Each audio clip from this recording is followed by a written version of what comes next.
Hi friends, இன்னைக்கு நம்ம சேனல்ல என்ன டாபிக் பத்தி பேச போறோம் அப்படின்னு பாத்தீங்கன்னா லேசினஸ், சோம்பேறித்தனம் அப்படின்றத பத்தி தான் நான் உங்களோட ஒரு சில விஷயங்கள் ஷேர் பண்ணிக்க போறேன்.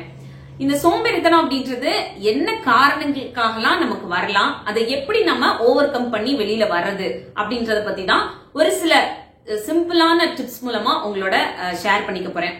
நம்மள நிறைய பேருக்கு இந்த லேசினஸ் அப்படின்றது பிடிக்காது. பட் இருந்தாலும் நமக்குள்ள அது இருந்துச்சுன்னா அதுல இருந்து வெளியில வர்றதுக்கு ரொம்ப கஷ்டப்படுவோம். பட் நான் இன்னைக்கு சொல்ல போற காரணங்கள், என்னென்ன காரணத்தினால எல்லாம் நமக்குள்ள லேசினஸ் இருக்கும் அப்படின்றத பத்தியும், அதுல இருந்து வெளியில வர்றதுக்கு நம்ம என்னெல்லாம் பண்ணலாம் அப்படின்றத பத்தியும் ஷார்ட் அண்ட் ஸ்வீட்டா தான் சொல்ல போறேன். சோ எல்லாமே ஈஸியான டிப்ஸ், உங்க எல்லாருனாலையும் ரொம்ப ஈஸியா ஃபாலோ பண்ணக்கூடிய டிப்ஸ். சோ வாங்க அந்த டிப்ஸ் என்னெல்லாம் அப்படின்றத ஒன் பை ஒன்னா பார்க்கலாம். Welcome to me and my life. நான் உங்க பிரியா. வீடியோக்குள்ள போறதுக்கு முன்னாடி ஒரு சின்ன ரிக்வெஸ்ட், நீங்க இந்த வீடியோ பார்த்துட்டு இருக்கும் போதோ இல்ல பார்த்து முடிக்கும் போதோ இதுல இருக்க கண்டென்ட் உங்களுக்கு பிடிச்சிருந்ததுன்னா மறக்காம வீடியோ கீழ இருக்க லைக் பட்டனை கிளிக் பண்ணிக்கோங்க. அப்படி நீங்க கொடுக்க போற அந்த குட்டி குட்டி லைக்ஸ் எல்லாமே இன்னும் நல்ல நல்ல கண்டென்ட்லாம் நான் உங்களோட ஷேர் பண்ணிக்கிறதுக்கு எனக்கு கொஞ்சம் மோட்டிவேட்டிங்கா இருக்கும். சோம்பேறித்தனம் நமக்குள்ள வர்றதுக்கு நிறைய ரீசன் இருக்கு. அதுல ஃபர்ஸ்ட் ரீசன் என்ன அப்படின்னு பாத்தீங்கன்னா கன்ஃபியூஷன். ஒரு வேலையோ ஒரு விஷயத்தையோ எப்படி பண்றது, எங்க இருந்து ஸ்டார்ட் பண்றது, இல்ல அத சம்பந்தமான விஷயங்கள்ல என்ன மாதிரி டெசிஷன் எடுக்கிறது அப்படின்னு ஒரு கிளாரிட்டி இல்லாம ரொம்ப குழப்பமான மனநிலைமையிலேயே நம்ம இருந்துட்டே இருந்தோம்னா அந்த வேலையை ஃபர்ஸ்ட் நம்ம ஸ்டார்ட் பண்ணவே மாட்டோம். ஸ்டார்ட் பண்ணாம அதை யோசிச்சுக்கிட்டே இருப்போம், எப்படி பண்றது அப்படின்னு சொல்லிட்டு அதுக்கு நிறைய டைம் எடுத்துக்கிட்டே இருப்போம். அந்த மாதிரி டைம் எடுக்கும் பொழுது அந்த வேலை அன்னைக்கு செய்ய முடியாம அப்புறமா செய்யலாம் அப்படின்ற ஒரு சூழ்நிலை அங்க கிரியேட் ஆகும். இந்த அப்புறம் அப்படின்றது நாளைக்காகும் நாளன்னைக்காகும் அது அப்படியே கண்டினியூ ஆயிட்டே போகும். இந்த மாதிரி வேலைய அப்புறம் செய்யலாம்னு தள்ளி போடுற பழக்கம் என்னைக்கு நமக்குள்ள வருதோ அப்ப சோம்பேறித்தனமும் நமக்குள்ள சேர்ந்து வந்துடும். இதுக்கு மெயினான ரீசன் என்ன அப்படின்னு யோசிச்சீங்கன்னா, அந்த வேலையை செய்யறதுல நமக்கு ஒரு கிளாரிட்டி இல்லாததுதான் காரணம். அந்த வேலையை எப்படி செய்யறது, இல்ல அந்த வேலை சம்பந்தமான விஷயங்கள்ல எப்படி டெசிஷன் எடுக்கிறது அப்படின்னு ஒரு கிளாரிட்டி நமக்குள்ள இல்லாததுதான் காரணம். சோ இதை சரி பண்ணோம் அப்படின்னா கண்டிப்பா அந்த சோம்பேறித்தனம் வராது. இதை சரி பண்றதுக்கு நம்ம என்ன பண்ணணும், அந்த வேலையை எப்படி எல்லாம் செய்யலாம் அப்படின்றத பத்தி யோசிக்க ஆரம்பிக்கணும். அப்படி நம்ம யோசிக்கும் போது ஒரு 4-5 ஐடியாஸ் வரும். அதுல எது நமக்கு பெட்டரா தோணுதோ அந்த பெட்டரான ஐடியாவை எடுத்து அந்த வேலையில அப்ளை பண்ணுங்க. ஜஸ்ட் அந்த வேலையை செய்ய ஸ்டார்ட் பண்ணுங்க. ஒரு கொஞ்ச நேரம் அதை பண்ணணும், இன்னைக்கு ஒரு 10 நிமிஷம் கொடுத்து இந்த வேலையை செய்வோம், நாளைக்கு மிச்ச வேலையை செய்யலாம் அப்படின்னு சொல்லிட்டு அந்த வேலையை ஜஸ்ட் நீங்க ஸ்டார்ட் பண்ணிட்டாலே போதும். அதை ஸ்டார்ட் பண்ணாம தள்ளி போட தான் சோம்பேறித்தனம் அப்படின்ற பழக்கமே நமக்குள்ள வரும். சோ இந்த மாதிரி கன்ஃபியூஷன்ஸ்னால உங்களுக்கு சோம்பேறித்தனம் வருது அப்படின்னா நீங்க அதை நல்லா யோசிச்சு ஒரு கிளாரிட்டிக்கு வந்துட்டு அந்த வேலையை ஸ்டார்ட் பண்ணிருங்க. அப்ப இந்த சோம்பேறித்தனம் உங்களுக்குள்ள வராது. செகண்ட் ரீசன், என்னால இந்த வேலையை ரொம்ப சிறப்பா பண்ண முடியாது, நான் இத பண்ற அளவுக்கு ரொம்ப ஒரு பெர்ஃபெக்டான ஆள் கிடையாது அப்படின்னு ஒரு ரீசனை சொல்லி ஒரு வேலையை செய்யாம அவாய்ட் பண்ணிக்கிட்டே இருந்தீங்க அப்படின்னா இதுவும் சோம்பேறித்தனத்துக்கான ஒரு சிம்டம்ஸ் தான். இப்போ நம்ம வீட்லயா இருக்கட்டும், ஒரு இடத்துல நம்ம ஆபீஸ்ல ஒர்க் பண்றோம் அப்படின்னாலும் சரி, அங்க ஒரு ரெஸ்பான்சிபிலிட்டி எடுத்துக்க சொல்றாங்க உங்களை. அப்போ நான் அந்த அளவுக்கு அதை பெர்ஃபெக்டா பண்ணுவேனான்னு தெரியல, நீங்க நினைக்கிற அளவுக்கு நான் பெட்டரா கொடுப்பேனான்னு தெரியல, அதனால இந்த ரெஸ்பான்சிபிலிட்டியை வேற யார்ட்டாவது கொடுத்துருங்க அப்படின்னு சொல்லி அவங்க கிட்ட சொல்றது. இல்ல வீட்டுல பெரியவங்க ஏதாவது ஒரு வேலை சொல்றாங்க, இல்ல வீட்டுல இருக்க ஃபேமிலி மெம்பர்ஸ் யாராவது ஒரு வேலையை செய்ய சொல்றாங்க அப்படின்னா என்னால அது அவ்வளோ பெர்ஃபெக்டா பண்ண முடியுமான்னு தெரியல, நீங்க நினைக்கிற மாதிரி நான் ரொம்ப பெஸ்டாலாம் அந்த வேலையை பண்ண மாட்டேன், சோ அதனால நான் இந்த வேலையை பண்ண மாட்டேன் அப்படின்னு சொல்லி அவாய்ட் பண்ணிக்கிட்டே இருந்தீங்க அப்படின்னா கண்டிப்பா சோம்பேறித்தனம் உங்களுக்குள்ள வந்துருச்சுன்னு தான் அர்த்தம்.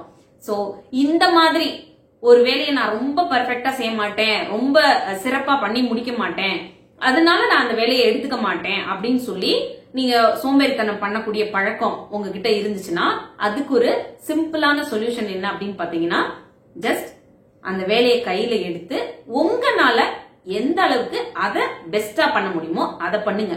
மத்தவங்களோட எல்லாம் கம்பேர் பண்ணிக்காதீங்க. இந்த வேலையை அவங்க செஞ்சிருந்தாங்கன்னா இவ்வளவு சூப்பரா பண்ணிருப்பாங்க, இவங்க செஞ்சிருந்தாங்கன்னா இன்னும் பெட்டரா பண்ணிருப்பாங்க அப்படின்னு யாரையுமே யோசிக்காதீங்க. உங்களால அந்த வேலையை எவ்வளவு பெஸ்டா பண்ண முடியுமோ அதை பண்ணுங்க.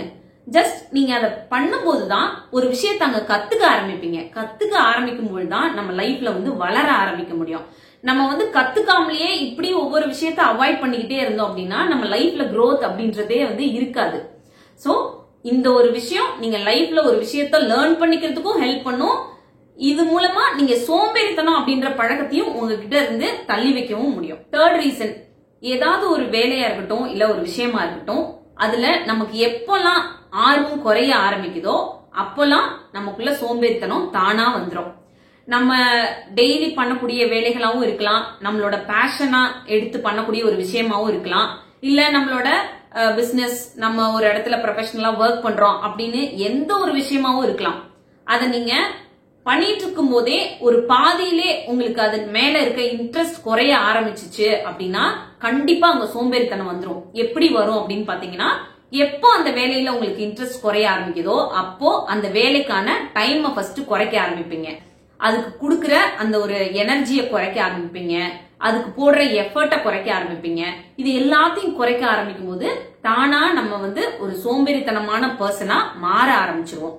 சோ இந்த மாதிரி அதுல இன்ட்ரெஸ்ட் குறையறதுனால உங்களுக்கு ஒரு சோம்பேறித்தனம் வருது அப்படின்னா அதுக்கு ஒரு சூப்பரான சொல்யூஷன் என்ன அப்படின்னு பாத்தீங்கன்னா, அந்த வேலைய செய்யறதுக்கு எந்த விஷயம் உங்களை ஆர்வப்படுத்துச்சு, எதனால நீங்க அந்த வேலையை ஃபர்ஸ்ட் ஸ்டார்ட் பண்ணீங்க அப்படின்னு யோசிங்க. என்னோட லைஃப்ல நான் ஒரு நல்ல நிலைமைக்கு போகணும் அப்படின்றதுனால இந்த வேலையை ஸ்டார்ட் பண்ணேன், இல்ல இந்த பேஷனை நான் பண்ணேன் அப்படின்னா எனக்கு மனசு திருப்தியா இருக்கும், என் லைஃப்ல நான் ஒரு விஷயத்த அச்சீவ் பண்ணிட்டேன் அப்படின்ற ஒரு சாட்டிஸ்பாக்சன் இருக்கும், அதுக்காக தான் இந்த விஷயத்த நான் பண்ண ஸ்டார்ட் பண்ணேன் அப்படின்னு ஒரு காரணம் வச்சிருப்பீங்கல்ல. அந்த காரணத்தை அந்த இன்ட்ரெஸ்ட் குறைய ஆரம்பிக்கும் போது ரிமைண்ட் பண்ண ஆரம்பிங்க. என்ன காரணத்துக்காக இந்த வேலையை ஸ்டார்ட் பண்ணமோ அந்த காரணத்தை நீங்க திரும்ப திரும்ப யோசிக்கும் பொழுது, ஓகே நம்ம இதை பாதியில விட்டுறக்கூடாது, இந்த ரீசனுக்காக தான் இதை ஸ்டார்ட் பண்ணோம், இந்த ரீசனை வச்சே இந்த வேலையை கரெக்டா செஞ்சு முடிப்போம், அப்பதான் நம்ம நினைச்ச விஷயத்த அச்சீவ் பண்ண முடியும் அப்படின்னு சொல்லி அந்த விஷயத்த உங்களுக்குள்ளேயே ரிமைண்ட் பண்ணிக்கிட்டே இருங்க. அப்பதான் உங்களோட இன்ட்ரெஸ்ட் குறையாம இருக்கும். நீங்க அந்த ஆரம்பிச்ச டைம்ல இருந்த அதே வேகத்தோட அந்த வேலையை செஞ்சும் முடிப்பீங்க. அப்படி பண்ணும்பொழுது உங்களுக்குள்ள அந்த சோம்பேறித்தனம் அப்படின்ற ஒரு விஷயம் எப்பவுமே வராது. ஃபோர்த் ரீசன், எந்த வேலையிலையும் நம்மளால சரியா போக்கஸ் பண்ண முடியாத ஒரு மனநிலைமையில இருந்தோம்னா கண்டிப்பா கொஞ்ச நாள்லயே நம்ம சோம்பேறியாக ஆரம்பிச்சிருவோம். இது எப்படி பிரியா அப்படின்னு கேட்டீங்கன்னா, நம்ம லைஃப்ல பண்றதுக்கு நிறைய வேலைகள் இருக்கு, நம்ம லைஃப்ல நிறைய டாஸ்க் இருக்கு, அது எல்லாத்தையுமே நம்ம செஞ்சு முடிக்கணும், நாம தான் அதுக்கு ரெஸ்பான்சிபிலிட்டி அப்படின்னு ஒரு சூழ்நிலை இருக்கு அப்படின்னு வச்சுக்கலாம். ஃபார் எக்ஸாம்பிள், உங்க வீட்டுல இருக்க ஃபேமிலி மெம்பர்ஸ்க்காக ஒவ்வொருத்தருக்கும் இந்த விஷயங்கள் நாம தான் பண்ணணும் அப்படின்ற மாதிரி ஒரு சில ரெஸ்பான்சிபிலிட்டி நமக்கு இருக்கும். பிளஸ் சைட்ல பாத்தீங்கன்னா அவங்க எல்லாருக்கும் இந்த விஷயங்கள்லாம் பண்ணணும்னா நம்ம ஒரு பக்கம் சம்பாதிக்கணும் அப்படின்ற ஒரு விஷயம் ஓடிட்டு இருக்கோம். இந்த சைட்ல பாத்தீங்கன்னா நமக்கு ஒரு ஆசை இருக்கும், நம்ம அதை பூர்த்தி பண்ணிக்கணும் அப்படின்னு நினைப்போம். இந்த மாதிரி லைஃப்ல நிறைய விஷயங்கள்ல நம்ம டாஸ்க் வச்சிருப்போம். அந்த எல்லாத்தையுமே சரியா நேரம் கொடுக்க முடியாம, சரியா போக்கஸ் பண்ண முடியாம, ஒரு டைம் ரொம்ப பிரஷர் ஆகும் பொழுது எந்த வேலையும் நான் இனிமேல் பண்ண போறதா இல்ல, எல்லா வேலையும் தூக்கி போட்டுட்டு பேசாம உட்கார போறேன் அப்படின்னு உட்காந்துருவோம். அப்படி உட்காரும் பொழுது அந்த உட்கார்ற விஷயம் ஒரு நாள் 2 நாளா இருந்தா பரவாயில்ல, அதுவே கண்டினியூ ஆகும்போது கண்டிப்பா ஒரு சோம்பேறியான பர்சனா நம்ம மாறிக்கிட்டே வருவோம். இதுக்கு ஒரு சிம்பிளான சொல்யூஷன் சொல்லட்டுமா? உங்களுக்கு நிறைய விஷயம் வாழ்க்கையில பண்ண வேண்டியது இருக்கு அப்படின்னா அதுக்கு ஒரு ப்ரையாரிட்டி கொடுங்க. எந்த விஷயத்த நம்ம ஃபர்ஸ்ட் பண்ண வேண்டியது இருக்கு, எதை ரெண்டாவது பண்ணிக்கலாம், எதை கொஞ்சம் டைம் எடுத்து பண்ணிக்கலாம் அப்படின்னு ஃபர்ஸ்ட் அதுக்கு ஒரு ப்ரையாரிட்டி கொடுங்க. அந்த ப்ரையாரிட்டி படி ஒவ்வொரு விஷயத்திலையும் உங்க போக்கஸ கொடுத்து ஒவ்வொன்னா முடிங்க. அப்படி முடிக்கும் பொழுது நீங்க ரொம்ப பிரஷரா ஃபீல் பண்ண மாட்டீங்க, ரொம்ப ஸ்ட்ரெஸ்ஸா ஃபீல் பண்ண மாட்டீங்க, எந்த வேலையும் நம்ம செய்யாம தூக்கி போட்டுறலாம் அப்படின்ற ஒரு மனநிலைமைக்கும் வர மாட்டீங்க. சோ ஒவ்வொரு விஷயத்துக்கும் தனித்தனியா போக்கஸ் பண்ணி ஒவ்வொரு விஷயத்தையும் செஞ்சு முடிச்சுட்டு அடுத்த விஷயத்துக்கு போங்க. இப்படி பண்ணும் பொழுது நம்ம எல்லா விஷயத்தையும் நம்ம நினைச்ச மாதிரி செஞ்சு முடிக்கவும் முடியும். பிளஸ் ஒரு சோம்பேறித்தனம் நமக்குள்ள வராம இருக்கிறதுக்கும் இந்த ஒரு விஷயம் ரொம்பவே ஹெல்ப் பண்ணும். 5th ரீசன், எந்த ஒரு வேலையை செய்யறதுலயும் இட்ஸ் டூ லேட், நான் இதை ரொம்ப முன்னாடியே பண்ணியிருந்திருக்கணும், இனிமேலாம் இதை என்னால பண்ண முடியாது அப்படின்னு அடிக்கடி ஒரு சில விஷயங்களுக்கு நீங்க ரீசன் சொல்லிட்டே இருக்கீங்கன்னா கண்டிப்பா நீங்க ஒரு சோம்பேறித்தனமான பர்சனா மாறிக்கிட்டே இருக்கீங்க அப்படின்னு தான் அர்த்தம். எந்த வேலையை பண்றதுக்கும் இன்னைக்கு நம்ம கையில இருக்க டைம் ரொம்ப லேட்டான டைம்லாம் கிடையாது.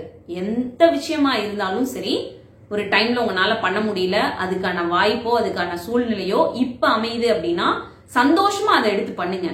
நம்ம அந்த டைம்ல அந்த வாய்ப்பை தவற விட்டுட்டோம், இப்போ நம்ம கையில இது கிடைச்சிருக்கு, இதை நம்ம விட்டுடவே கூடாது, இதுல நம்ம என்ன செய்யணும்னு நினைச்சோமோ, என்ன சாதிக்கணும்னு நினைச்சோமோ, இல்ல அதை செய்யறது மூலமா நமக்கு என்ன ஒரு ஹாப்பினஸ் கிடைக்குமோ அதை மிஸ் பண்ணிடாம இந்த டைம் பண்ணிடணும் அப்படின்னு நினைச்சுக்கோங்க. நம்ம மிஸ் பண்ணின நாட்களை விட்டுருங்க. இப்ப நம்ம கையில கிடைக்கிற ஒவ்வொரு நாளும் நமக்கு நம்மள முன்னேற்றிக்கிறதுக்கான ஒரு வாய்ப்பு தான். இந்த வாய்ப்பை நம்ம மிஸ் பண்ணிடக்கூடாது அப்படின்னு நினைச்சு அந்த நீங்க செய்ய மிஸ் பண்ண விஷயங்களை இப்போ நேரம் ஆகல நான் செஞ்சிடறேன் அப்படின்னு சொல்லி அதை எடுத்து பண்ண ஸ்டார்ட் பண்ணுங்க. நீங்க கண்டிப்பா லைஃப்ல முன்னேறி போவீங்க. இப்போ இருக்கிறத விட அடுத்தபடி நீங்க வளர்றதுக்கும் உங்க லைஃப்ல ஒரு முன்னேற்றத்தை பாக்குறதுக்கும் இந்த ஒரு மைண்ட் செட் ரொம்பவே ஹெல்ப் பண்ணும். பிளஸ் அப்படி இருக்கும்பொழுது நம்மளோட மனசு அவ்வளவு சுறுசுறுப்பா இருக்கும். அப்புறம் எங்க நமக்குள்ள சோம்பேறித்தனம் வரப்போகுது சொல்லுங்க? எதுவுமே நம்ம லைஃப்ல லேட் கிடையாது அப்படின்ற மனநிலைமையை மட்டும் எப்பவும் மைண்ட்ல பிக்ஸ்டா வச்சுக்கோங்க. அவ்வளவுதான், இந்த வீடியோ இதோட முடியுது. இன்னொரு யூஸ்ஃபுல்லான வீடியோட நான் உங்களை மீட் பண்றேன். இந்த வீடியோ பிடிச்சிருந்தா மறக்காம லைக் பண்ணுங்க. இன்னும் நம்ம சேனலை சப்ஸ்கிரைப் பண்ணலன்னா ப்ளீஸ் சப்ஸ்கிரைப் பண்ணிக்கோங்க. தேங்க்யூ.